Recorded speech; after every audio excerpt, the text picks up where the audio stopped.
Hey nerds, Farmer Jesse here. Welcome to Growers Daily, your daily dose of ecological farming insight. It is Thursday, April 24th, 2025, and today we're going to talk about the first farm tools to buy for your farm, living pathway crops, and killing those pesky crops once you're done with them. So let's do it.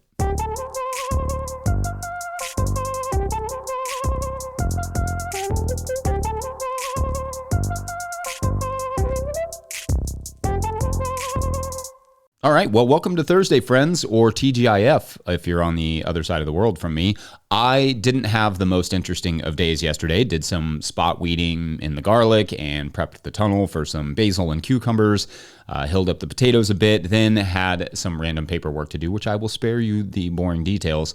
The season is starting to feel alive, though, and so so far I feel pretty good about it. There have been seasons where going into May, I've been like, I'm going to be chasing the season all year and never catch up. But I don't feel that way so much this year. I think it will be a bit of a slower start than normal for me production-wise, just because, well, it's mostly just me in the garden right now until school ends and Hannah is back during the day. But all that winter cleanup and preparation is certainly paying off, at least for now. Also, shout out to allergies. Lots of allergies going on right now. Anyway, as has become our tradition, we use our Thursdays to catch up on Patreon questions. If you ever want to support our show, that is a superb way to do it, and I will even answer your question to the best of my ability right here on the show. So today's first Patreon question comes from Patreon member Gasper Mestas, who writes, quote, "Hello, I am brand new to farming and will attempt to do dry farming. We are on half an acre, but our small house lives in the middle of it. We live in the high desert Southwest. Given a budget of a few $100s, what should I focus on for tools and equipment? I know there was a comprehensive tool video, but I wasn't able to determine the hierarchy of what should come first," end quote. Okay, so great question. And obviously, some of this will depend on the scale you would like to grow on and the current condition of the soil and your markets and those sorts of things. But I will give you what I personally would look at first. So I did a show about the parts of a farm to invest in back in December, November. I think it was like in the 50s of this show. So whatever that would have been. I'll find it and put it in the show notes. And there's also a thread at the No-Till Growers Forum on this exact subject that will help as well. Those will give you some good guidelines for what to think about when it comes to what you're going to purchase for each specific part of farming. I guess next, you probably need to think about some soil prep stuff. I've often said I could run my farm on a trowel, a good shovel, a rake, a stirrup hoe, and a wheelbarrow, and I pretty much stand by that. I mean, it's not the most efficient, but you could get by pretty far for pretty long that way. And sure, it's nice to have a few tools and options like a broad fork and maybe a tilter and different sizes of and types of hose, a gritter. I love my gritter, but just those few things will get you pretty far to start. For harvest, a knife and some totes is a fine starting point as well. Not sure if you're going to be selling the produce. It sounds like you're starting a farm, but if so, you'll have to think about washing and packing. For washing, staying on the bare minimum front, get a large food safe wash tote and a couple hoses. You will also need a way to dry the produce, so some sort of drying rack as well, either built yourself or prefab, though prefab will likely be more expensive. If you're drying greens, you can convert an old washing machine to a salad spinner or buy one of those hand-cranked ones, but those are less effective and can be more expensive. I've heard of people using mesh food safe bags and spinning those over their heads, like literally just like, I don't know, like a sling to dry the greens as a lo-fi solution. I have never tried that, but for a small amount of greens, sure. For 50 or 100 pounds, that would be a lot of work. It'd be a lot of spinning. You'd get really strong, but it'd be a lot of spinning. For cooling, on a small scale, you can get pretty far with a large refrigerator or two, or buy a CoolBot and AC unit and just shove them in an unused closet or something, or just freeze bottles of water and use those to cool off large hunting coolers. Like we have these large coolers that we bring to market, and we just use frozen water bottles in there to kind of keep them cool through the day. Now, if you do plan to sell, you'll need to think about not only what you plan to pack the vegetables into, but marketing equipment as well. So like tents and tables, etc. You will need a scale also. Tools and equipment wise, that's a good list to start with. Obviously, there are things like seeders and mowing equipment that you'll need. Any sort of seed starting stuff, that just depending on if you want to buy your plants to start or if you want to start them yourself. I really recommend going through that post at the forum and kind of just taking notes as you go to each individual part of farming. So yeah, tools and equipment wise, that's a pretty good list to start with. As you can see, it's unfortunately not as simple as just buy these few things, because like I've said before, starting a farm is like not just starting a business, but starting a business that also produces the raw ingredients for what it sells, which most businesses do not begin there. I mean, many businesses don't ever get there. Most businesses outsource their sort of widget production, buying in things they need to make their product. Not us. We grow the widgets. We do it all. Everything from production to marketing. Farming is a bonkers business in that way. Again, I know I harp on these things a lot, but there is no easy way to break into this business with no or low capital. But it is, it's possible. It's just a lot of work. We did it. It sucked, but it definitely can be done if you're willing to put the energy into it and willing to start somewhere low and have a goal of what you need each step along the way. Now, if you're just trying to garden and maybe slowly move into farming, you can totally do it for pretty cheap and slowly acquire more as you grow. I also cannot emphasize enough how valuable it is to just do an enterprise budget and write out the crops you want to grow, like each crop that you're planning to grow, and then what you will need for each of those and how much it will cost both upfront and annually to produce each one individually and then all of them together. Treat the farm like a business, because that is exactly what it is, even if it is also, so much more than that. Great question and best of luck. I hope I was at least a little bit helpful. All right, we're going to take a quick break, and then when we come back, we'll talk about killing crops that just won't die. Looking at you, kale.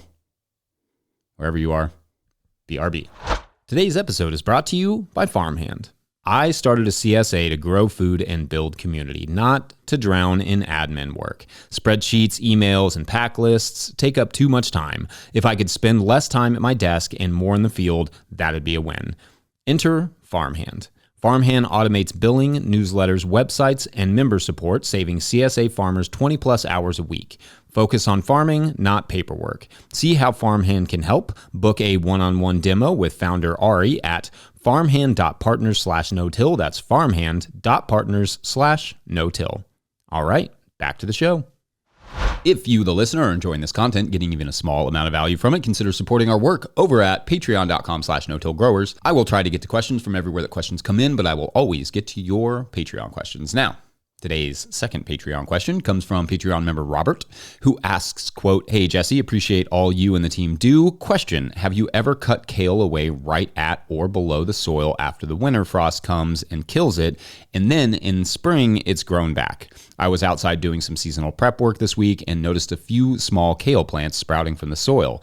I've never had that happen before. I'm wondering if going forward I should use some alternate method of eliminating the kale root system after it's done for the season, or attempt to figure out how to get all the plants to regrow in spring and just have a dedicated area for kale.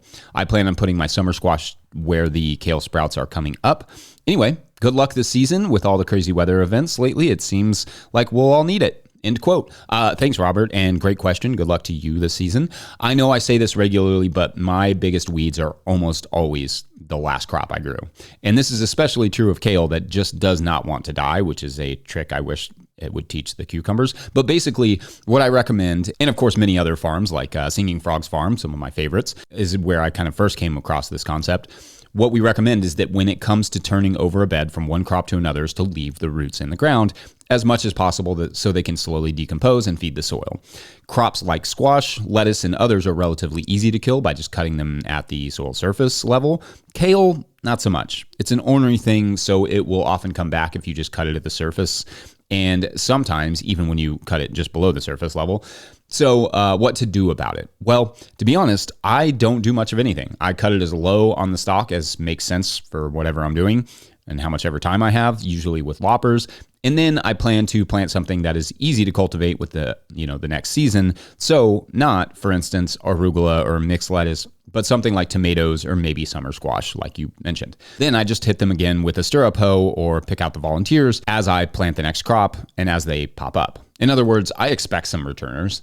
What you don't want is to have to deal with those returners invading, say, a cut green where you would have to physically pick them out of either after you harvest or before you harvest. Lettuce heads, when you cut them down really low, will occasionally come back, but it's just the same thing. It's a weed that I hit once with a stirrup hoe, and that usually does the trick. Or at very least, it sets that returning crop back, so that by the time I get through the next crop, the one that it's growing into, that lettuce that's trying to regrow is done.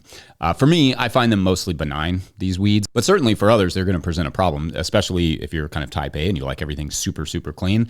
So if it's just not in the cards to deal with the little bit of extra regrowth, just yank the crop by hand and take it to the compost pile. You will lose a little soil organic matter that way and maybe some microbes and nutrients, but it will save you the effort the next spring of having to pick out those, regrowth.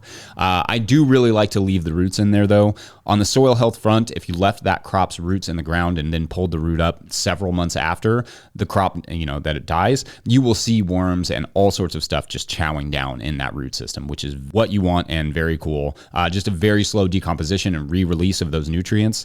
Everyone's context and tolerance for regrowth of old crops is different, so just make sure to do what makes the most sense for you. More often than not, I'm just mowing an old crop, whatever it is, very, very low to the ground, putting in the next crop, and then just expecting to hit the old crop in a few spots with a stirrup hoe when it starts growing back, which I can do standing up and takes almost no time. So I prefer that. But I have a high, maybe too high, tolerance for wildness in the garden. So that will not be everybody's thing. And I should belatedly add here that this desire to regrow from plants will obviously apply to other brassicas, such as collards and potentially some mustards, among others. Then crops like chicory that regrow easily from their roots can be difficult to terminate in this way too.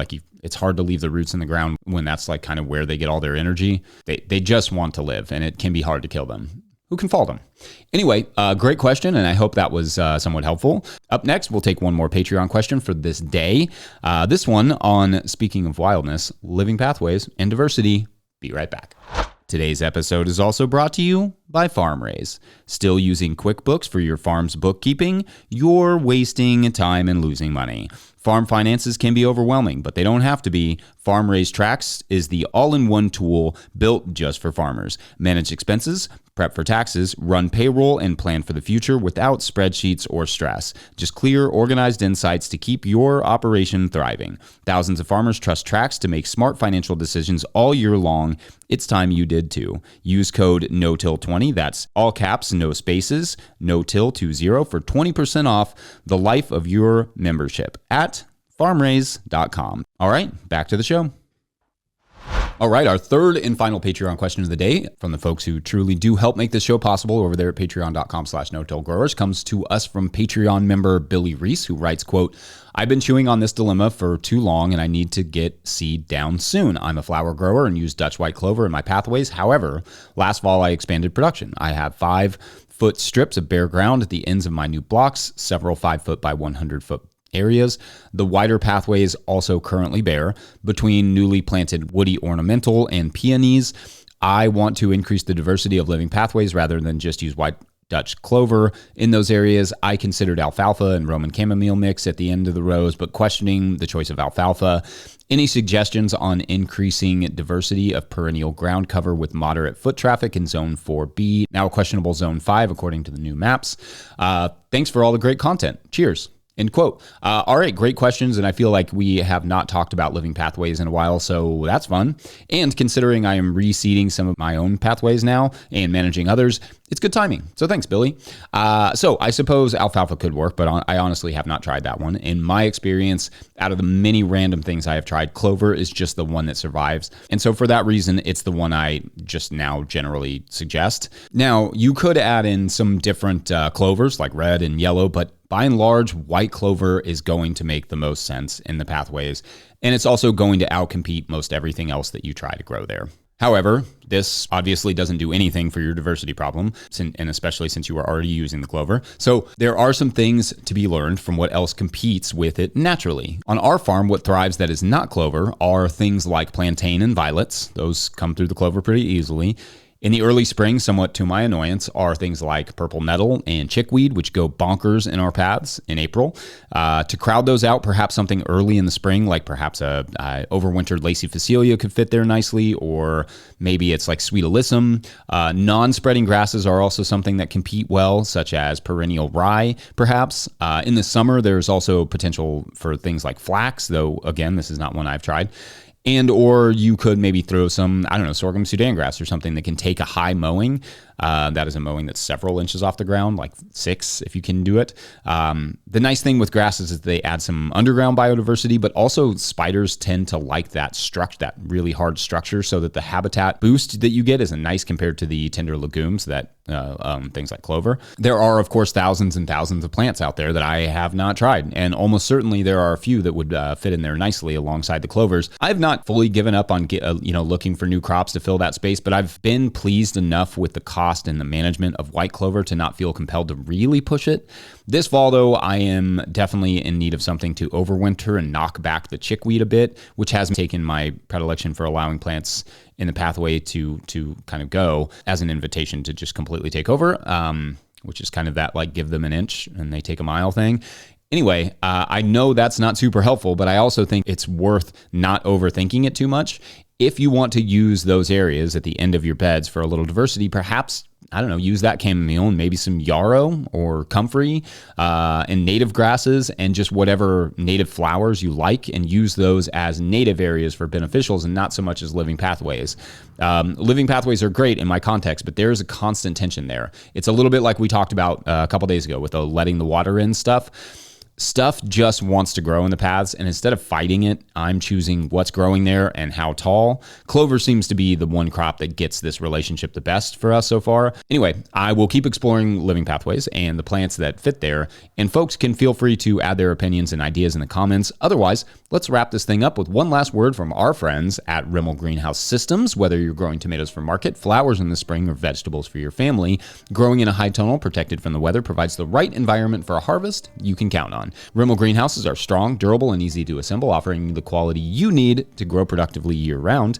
The team of experts at Rimmel Greenhouse Systems will be your trusted partners to ensure you get exceptional value from your greenhouse or high tunnel investment. Visit Rimmel.com today to get growing. Don't forget, we are now officially a 501c3 here at No-Till Growers, so donations are tax deductible and greatly appreciated. Find the links for how to kick in there on the show notes. Please make sure to like and subscribe and or follow wherever you're getting this podcast. That's always an easy way to help us out. Enormous thank you to all of our show sponsors. And if you'd ever like to sponsor this show, you can reach out to Farmer Michelle at no-tillgrowers.com. Huge shouts to Willie Breeding for the theme music, Mike Hilbert for the production help and editing, and to the team at No-Till Growers for their support. Also, shouts to Epidemic Sound for the background music that you can hear. Pick up a copy of the Living Soil Handbook or the Seed Farmer at no-tillgrowers.com to support our work. Big thank you to everyone over at patreon.com/no-tillgrowers, where at a certain level, or if you just bump up from one level to another, or sign up in the month of April, you get a shout out on the show. So big shout outs today to Alicia K. Yeah. We'll pretend it's 2 people. Okay, so to recap our story for the week, there is a secret dimension below a grocery store co-op that is in New Hampshire. Obviously, where in this dimension, anyone can grow anything they want. But the head wizard has descended to address a recent blight affecting the population there. The blight that the residents are coming up against is that, and remember, they can grow whatever they need here. They grow anything they want. So the blight is that they will grow a hat, which takes approximately, 45 days to maturity in their realm. And instead of a hat, though, they get a hair comb or, a copy of Anna Karenina. Or they'll try to grow a blanket, but the fruit of the plant will actually be an oven. So there is some clear, wacky cross-pollination going on, and no one really can quite figure out why or how. But it started to become a problem because things, take a pretty good amount of time to grow. And, at the end of the season, if you don't have what you plan to grow, that can be a problem. The residents just have a ton of random items now and nothing they really need. And the wizard suspects he knows exactly what's going on and tracks the issue to a shack on the edge of the dimension.